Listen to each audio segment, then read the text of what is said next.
para evitar as complicações relacionadas aos acúmulos de sangue. É mais fácil fazer cirurgia na infância?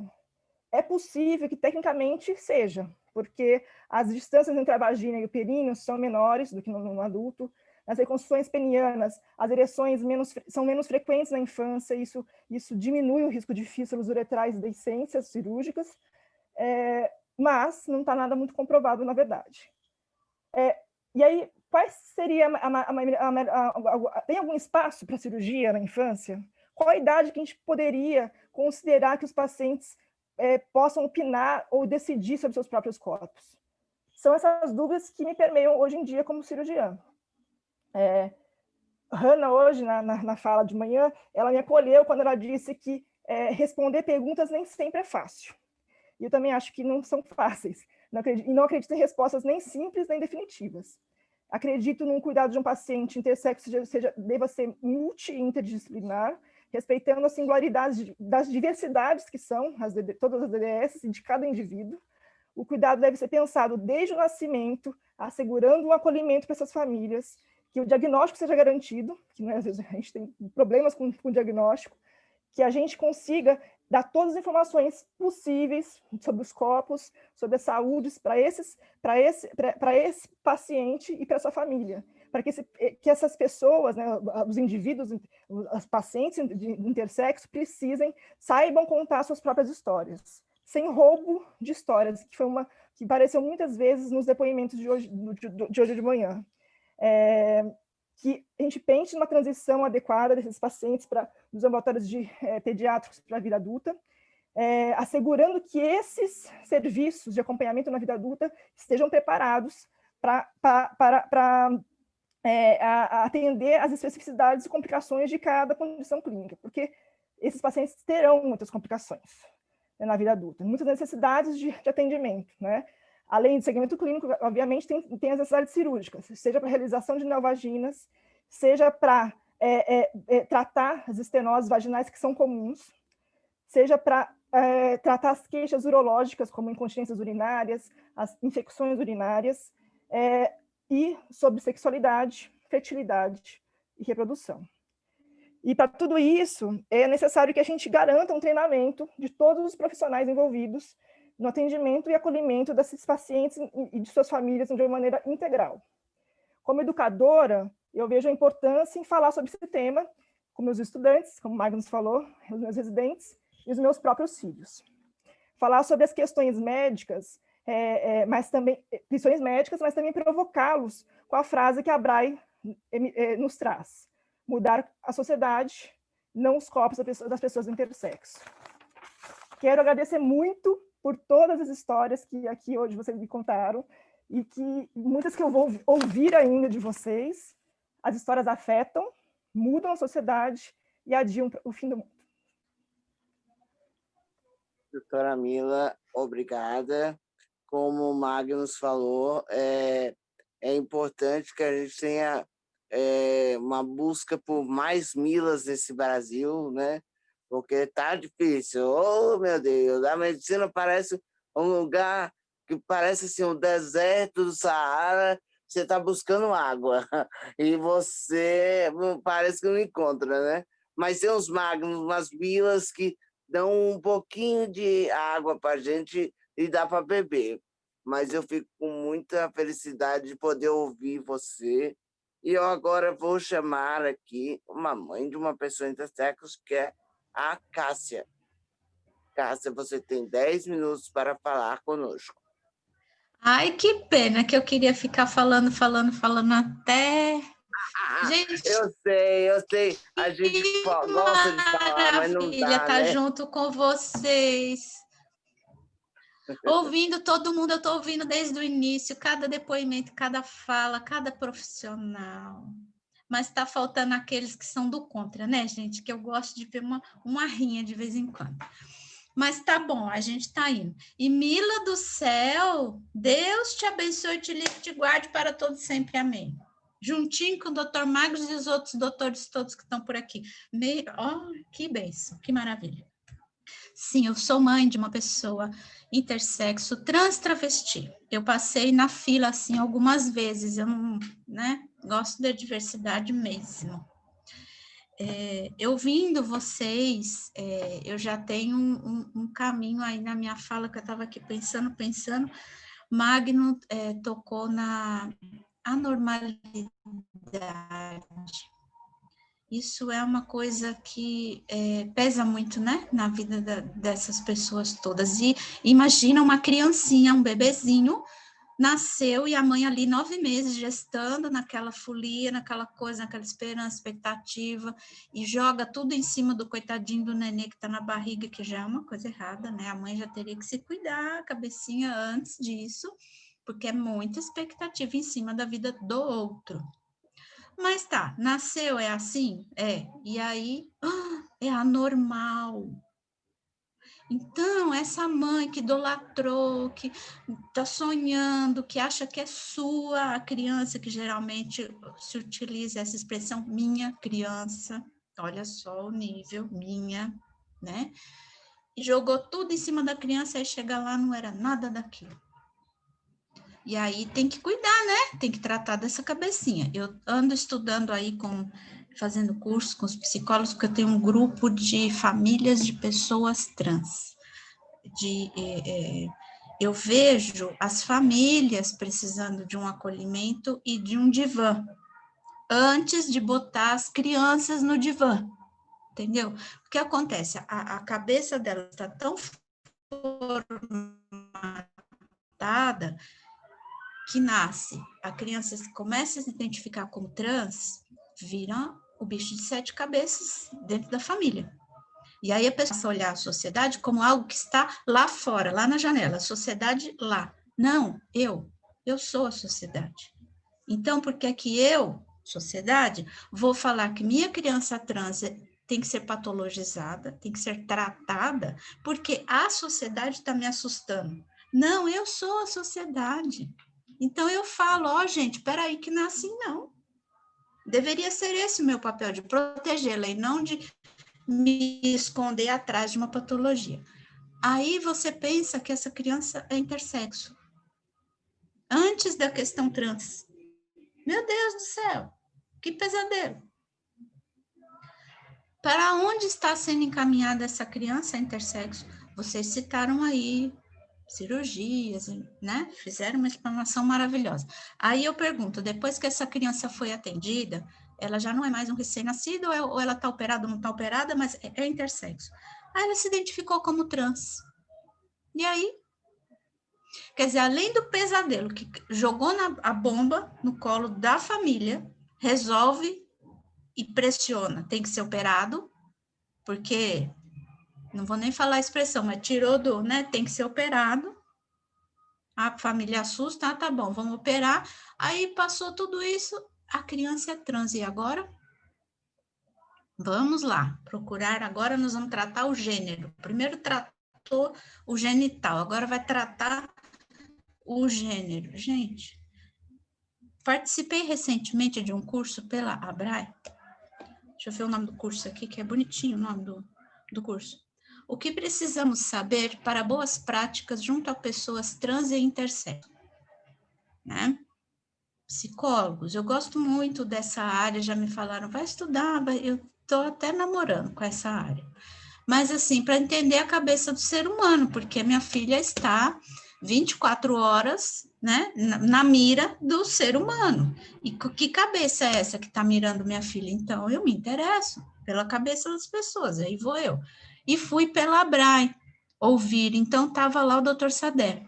Vou resumir muito, tá, gente? Não foi algo profundo, foi muito superficial, apenas um caso, uma pessoa que atendeu um caso de uma criança intersexo, justamente na fase da transição de gênero, o que fazer, o que não fazer. Graças a Deus, naquele caso, aguardaram a criança se manifestar para depois fazer cirurgia. Eu fiquei agradecida por estar ali naquele momento e ouvir que essas coisas acontecem.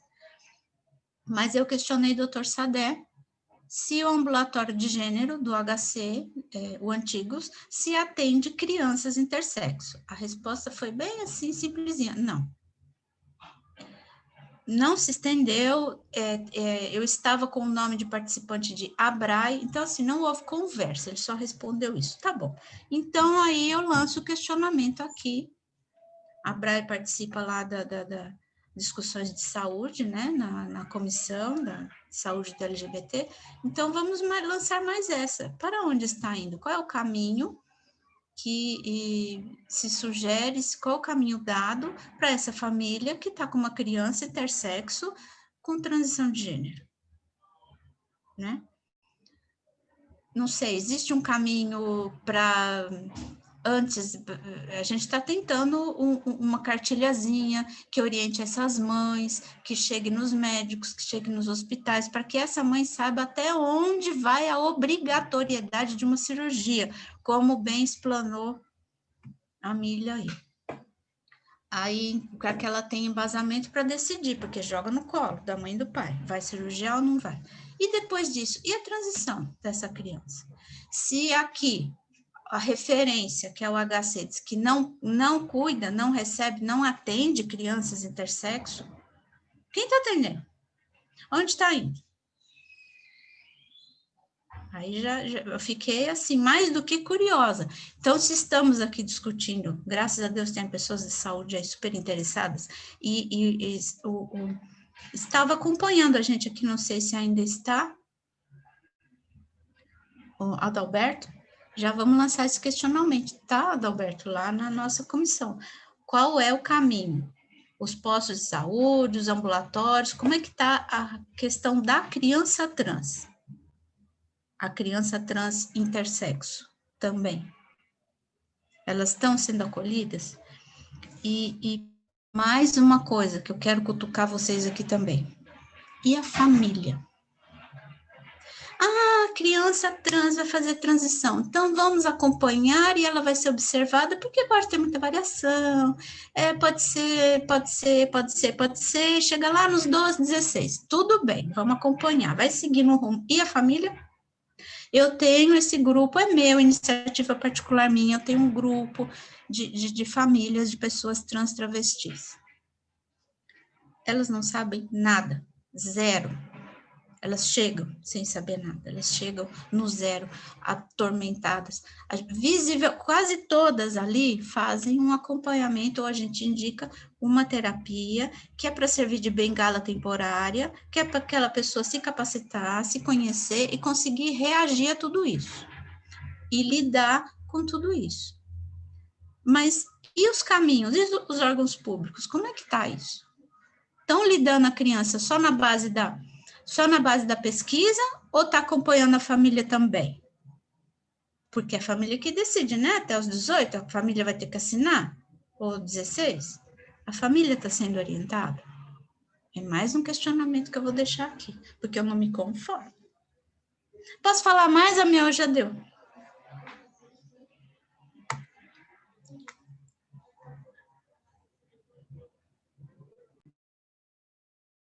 Um minuto, vai. Aproveita. Então, é isso? Ah, tá.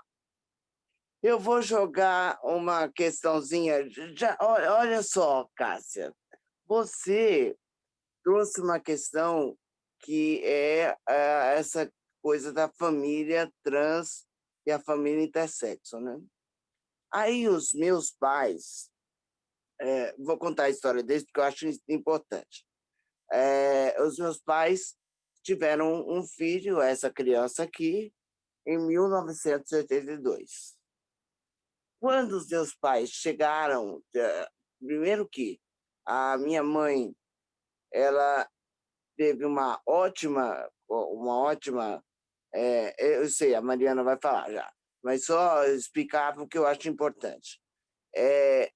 A minha mãe, assim que ela teve o filho, viram que era uma criança diferente, então sedaram a minha mãe, e a minha mãe ficou sedada por 3 dias. E aí, isso no HC, viu? No Hospital São Paulo, e depois foi para o Instituto da Criança. Aí, o médico deu ao meu pai a bomba para ele contar para minha mãe, que eles não sabiam ainda qual era o sexo da criança, mas podia me chamar do nome que eles eram e tal. Aí meu pai fez sem saber, porque não era para ter feito, um registro no meu nome, que era um nome anterior ao que ele era de registro. Ficaram 7 meses nessa discussão toda, e aí chegaram a uma ótima notícia para os meus pais. Descobriram que os meus pais não poderiam lidar com um filho que mudasse de gênero. Então, tiveram uma conversinha com meus pais, dizendo que eu nasci com uma deformidade, mas ia me operar. E aí, que o filho era XX, ou seja, era menina. Então, ia dar o nome e tudo bonitinho. Passaram-se 10 anos. 10 anos e o HC nunca mais teve notícia, só deu a notícia que, assim, tinha que ir aos 10 anos lá no hospital. Aos 10 anos, tiveram uma entrevista com os meus pais e depois uma entrevista comigo. Os meus pais não sabiam de nada, não tinha a menor noção do que estava acontecendo, nem eu. E essa entrevista era para saber qual seria o hormônio que ia aplicar em mim. E como a psicóloga lá, que era responsável pela entrevista, marcou: pais não sabem o que falar ou o que fazer com a criança e, por consequência, eu não sei falar de si. Então, tiveram um acordo com o cara que cuidava de mim e decidiram me humanizar para o feminino. A família não sabe mesmo o que fazer, também essa criança não sabe o que é, e assim foi. Ou seja, não teve nenhum cuidado psicológico, nem com a família, nem com a criança. E aí, para Mariana, que é psicóloga da Unifesp, eu dou essa introdução e faço a pergunta. No caso de uma criança intersexo ou trans, se você desconfia que algo está errado, será que não é bom um acompanhamento psicológico? Mariana, cadê você? Estou aqui. Já comecei com uma pergunta e tanto. Queria agradecer a todos, a OAB pelo evento, a ABRAE, principalmente a Thaís, que acho que ela me deu uma oportunidade, né, de sair de uma zona de conforto. A gente fica falando muitas vezes na academia, e falar assim, contando a nossa história, é algo que eu venho aprendendo ouvindo vocês. O ano passado, no encontro que a gente fez da visibilidade intersexo lá na Unifesp, saí pensando muito nisso, né? Como conseguir falar de forma mais livre. Eu tô com a tela certa, Miel? Tá? Que nós estamos aparecendo juntos, tudo bem? Tá. Então, resolvi contar um pouco do meu processo para vocês, porque acho que a minha história profissional começa, né, trabalhando com pessoas intersexo. Né? Então, eu acho que ter feito esse caminho, né, me fez pensar em algumas coisas importantes. Na faculdade, eu nunca ouvi falar sobre casos de pessoas intersexo.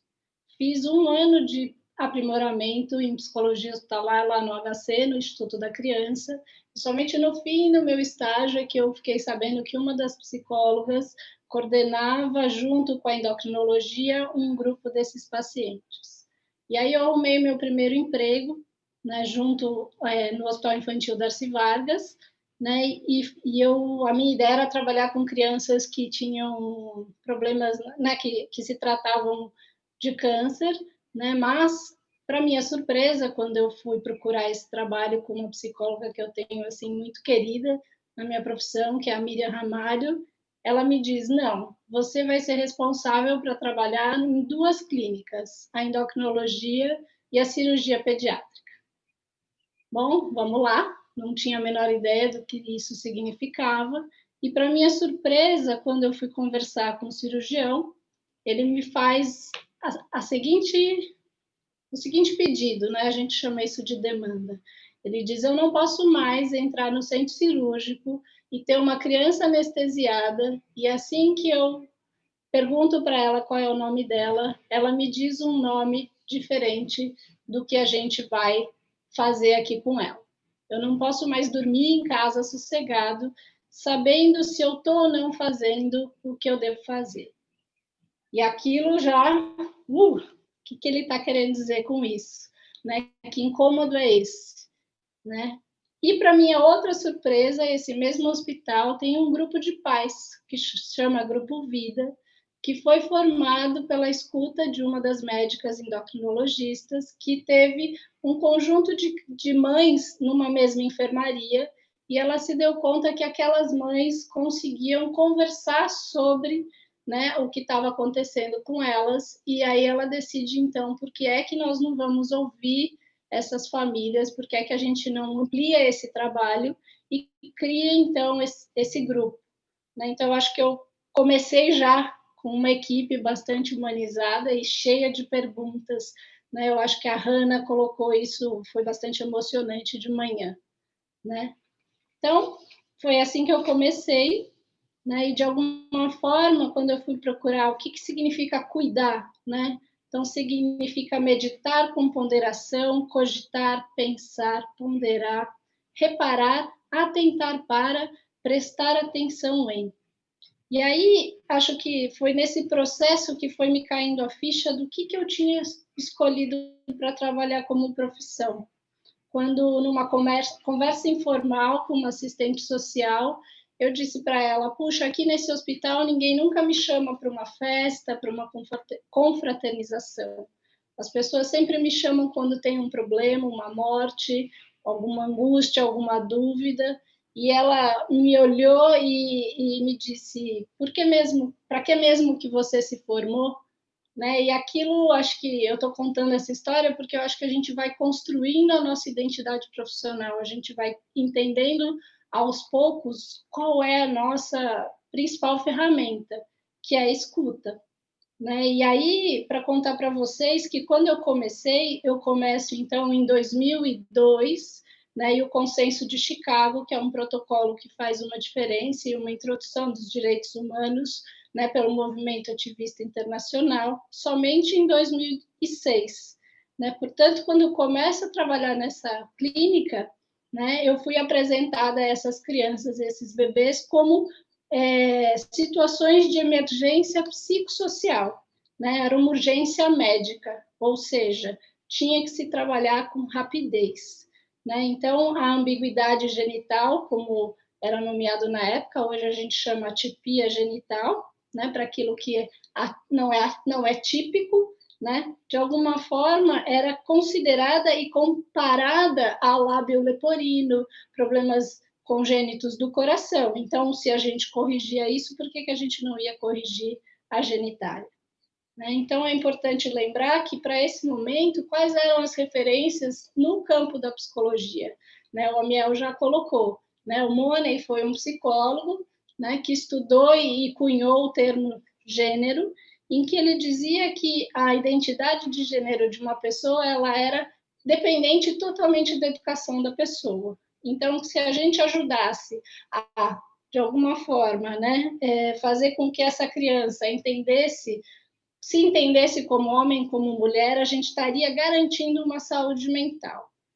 E isso sempre me arrepiou os cabelos. Eu nunca concordei, nunca entendi isso como saúde, nem como cuidado. E, para confirmar isso, em maio de 2004, esse mesmo cirurgião me trouxe a Folha de São Paulo, contando sobre o suicídio de David Renner, que foi o caso Index do Money, né, e que tem hoje um livro, né, para quem quiser ler, chama Sexo Trocado, em que conta toda a história, né, desse gêmeo que teve o pênis amputado e que o Money, então, convence a família a fazer com que essa criança seja criada, né, no sexo oposto ao dele. Né? E, de alguma forma, ele me faz uma provocação. Ele me diz, você sabe quem foi esse? Né? Ele fala, você tem ideia do que isso significa? Né? E naquela época, acho que eu não tinha a menor ideia. Né? Então, isso, de alguma forma, fez com que eu me implicasse em entender que eu precisaria ir atrás de referências, de procurar outros lugares que me ajudassem a escutar aquelas famílias, aqueles bebês, aquelas crianças, aqueles adolescentes, né? E para isso eu fui procurando algumas fissuras de trabalho. Então, cheguei no Diário de uma Hermafrodita, né, que tem o prefácio do Foucault, né, fui atrás de algumas referências na psicanálise, né, e fui procurando, enfim, uma série de outros textos, mas eu precisava achar algum lugar que me ajudasse a ter uma melhor escuta. Né? Então, acho que a Thalita falou hoje de manhã, né, de que a gente não tem que procurar as melhores técnicas, a gente tem que procurar o melhor jeito de escutar essas pessoas. Então, para isso, em 2005, eu fui para a Unifesp e comecei o meu mestrado. Né? E lá eu fiz uma pergunta, qual era o contexto de trabalho? Né? Como é que essas pessoas explicavam, primeiro os médicos, o que é que essas pessoas tinham? Né? No caso, a gente, na pesquisa, como eu estava dentro da medicina, eu sou mestre em ciências, né? Então a gente teve que focar e escolher uma diferença do desenvolvimento do sexo, que era a hiperplasia adrenal congênita, né? Então eu fiz essa pergunta, quais eram as ansiedades, as angústias e as perguntas dos médicos, da família e desses pacientes. E, para minha alegria, eu tive, de novo, acho que um encontro com uma pessoa muito querida, que é o Dr. Cláudio Cater, que foi meu orientador no mestrado e doutorado, né, em que, junto com a doutora Vânia, que foi minha co-orientadora no mestrado, né, me permitiram fazer um trabalho qualitativo, mesmo dentro da medicina.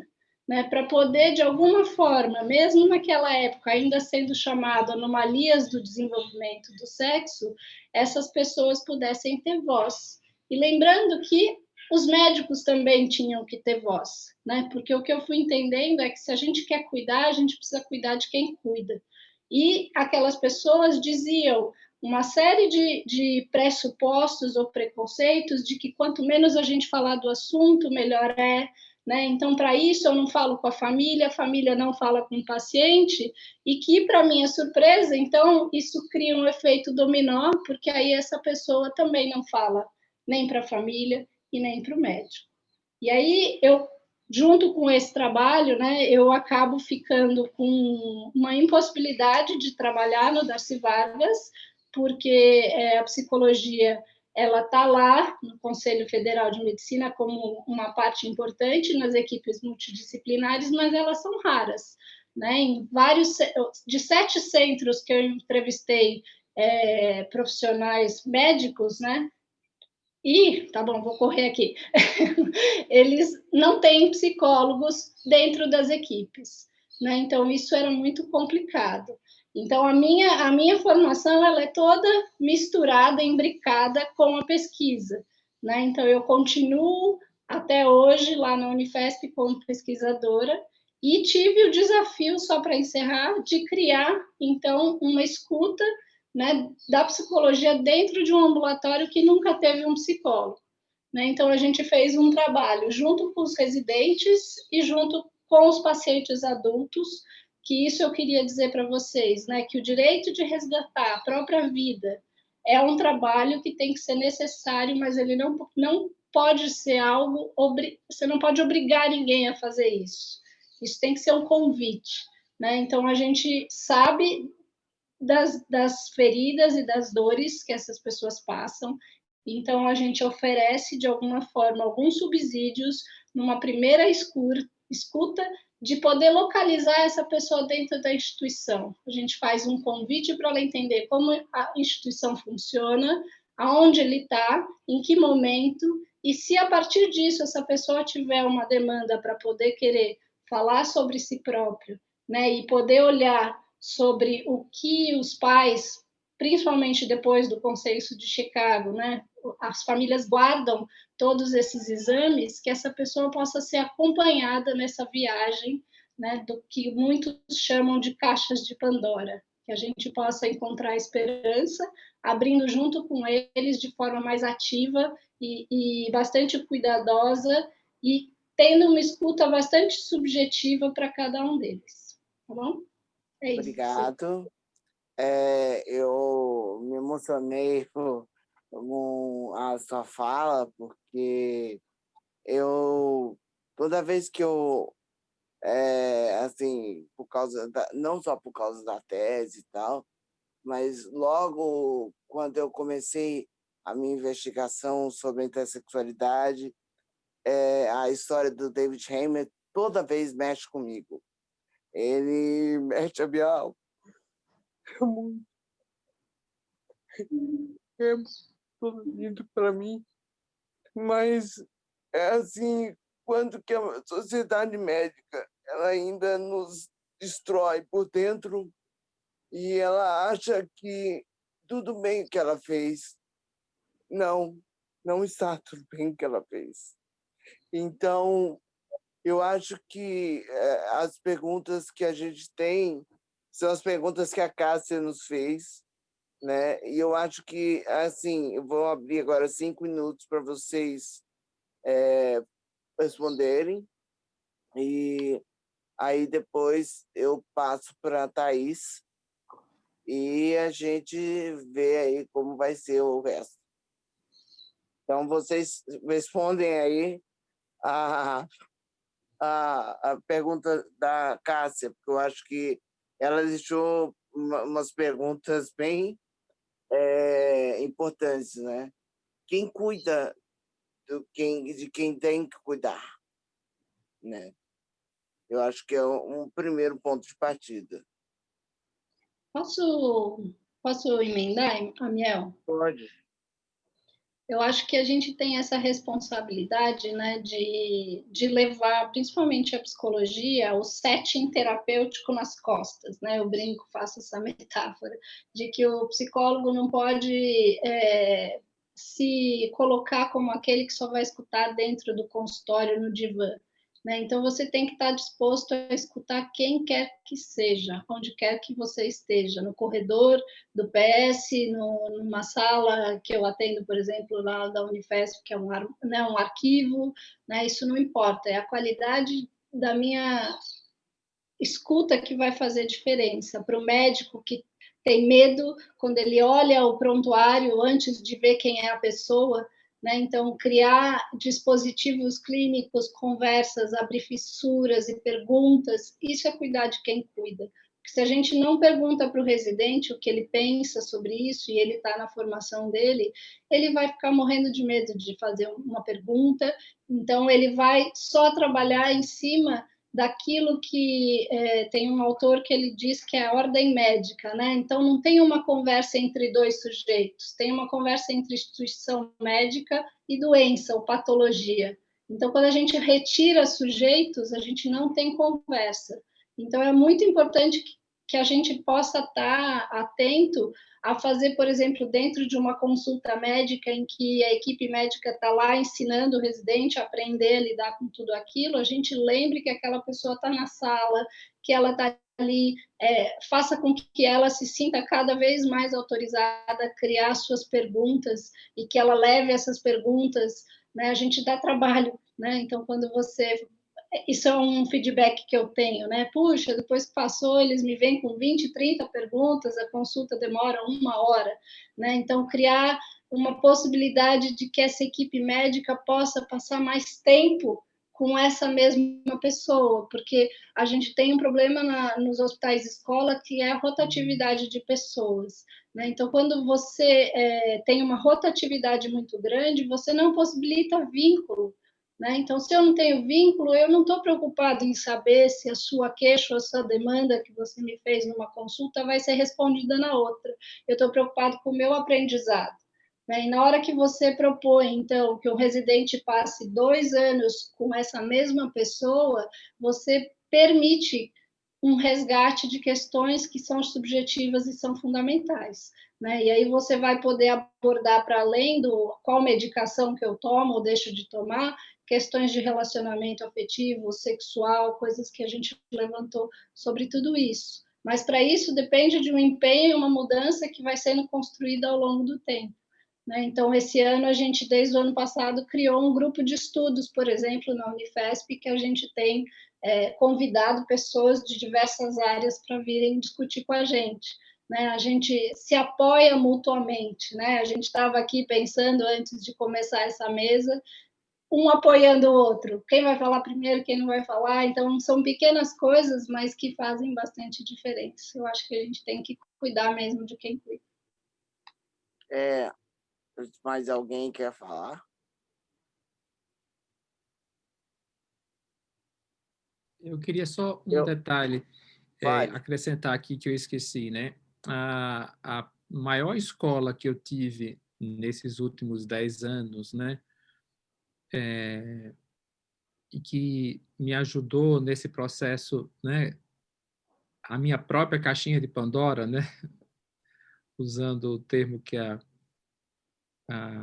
Mariana colocou, eu só consegui fazer esse salto, né? De escuta mais qualificada e mais empática, porque eu aprendi com vocês, né, com a população trans e intersexo.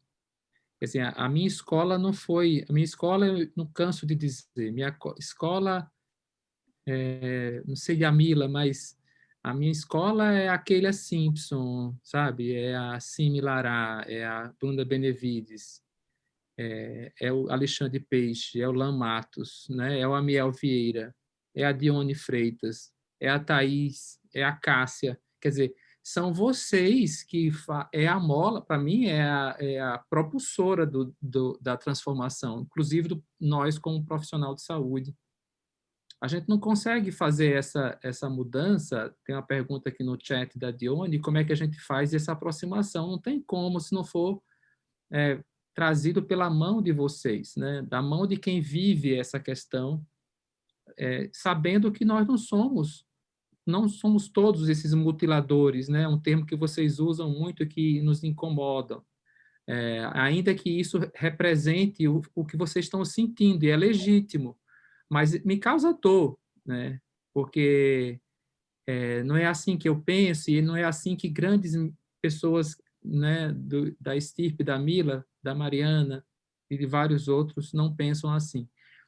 Mas, assim, é fundamental que esse crescimento que a gente tenha conseguido ampliar na Unifesp não foi possível senão ouvindo o movimento social. A participação do movimento social é fundamental. Se a gente está trabalhando dentro de uma lógica não patologizadora, eu não preciso de ninguém que me indique como seguir uma nosologia, um quadro, um diagnóstico, um CID, um ACID, né? Então, Denise tem insistido nisso muito no ambulatório trans. A gente faz com a população, a gente assiste a população trans e intersexo conjuntamente, né? A gente cria protocolos e cria modos de pensar e escutar conjuntamente, né? Sem nenhuma obrigatoriedade compulsória, né, de seguir Sim. algum protocolo fixo. Eu, infelizmente, vou ter que terminar, porque a hora já avança, mas eu só vou deixar... infelizmente, a pergunta da Diônico não vai poder ser respondida agora, mas eu só vou comentar que o Hospital Brown de Chicago, essa semana que passou, escreveu uma nota pedindo perdão aos intersexos que hospedaram naquele hospital. Então, para mim, isso é uma coisa... É um sonho, sabe? Eu acho que é isso, assim... A luta que a gente está fazendo é justamente para que os hospitais percebam o que fazem com a gente. E eu acho que a nossa luta é essa, vai demorar muitos anos? Vai, mas a gente está fazendo a nossa parte. E isso é muito importante também, né? De ter trazido pessoas para a aula das pós-graduação e tal, ter trazido as pessoas intersexos para conversar, porque é importante mesmo. E eu queria agora dar as boas-vindas ao retorno, né? Nosso vice-presidente da ABRAE, o Chay, que vai fazer o encerramento. E eu agradeço a todos os palestrantes dessa mesa, e vocês foram ótimos, e espero que no ano que vem a gente tenha coisas melhores para contar. Obrigada, Miel. Gente, eu quero agradecer muito vocês que participaram aí, agradecer a todos vocês, a participação de vocês foi fundamental. É como o Magnus estava dizendo, é junto que a gente vai conseguir construir, né, formas melhores de receber as próximas gerações de bebês intersexos. Eu quero também agradecer a todo mundo que estava assistindo a gente aqui, né, em nome da ABRAE, em nome da OAB também. Foi muito importante para a gente que vocês estivessem aqui nos ouvindo, dando visibilidade a essa questão. E vou encerrar deixando também no ar uma proposta, digamos assim, aos doutores que estavam aqui presentes, principalmente ali doutor Magnus, doutora Mariana, doutora Mila, que nos ajudem com seus pares, que não são assim tão mente aberta quanto vocês são, doutores. Nos ajude com seus pares, ajude-nos a convencê-los de ouvir mais e trabalhar em conjunto com a população intersexo, como vocês fazem. Muito obrigado, gente. Tchau, tchau para vocês.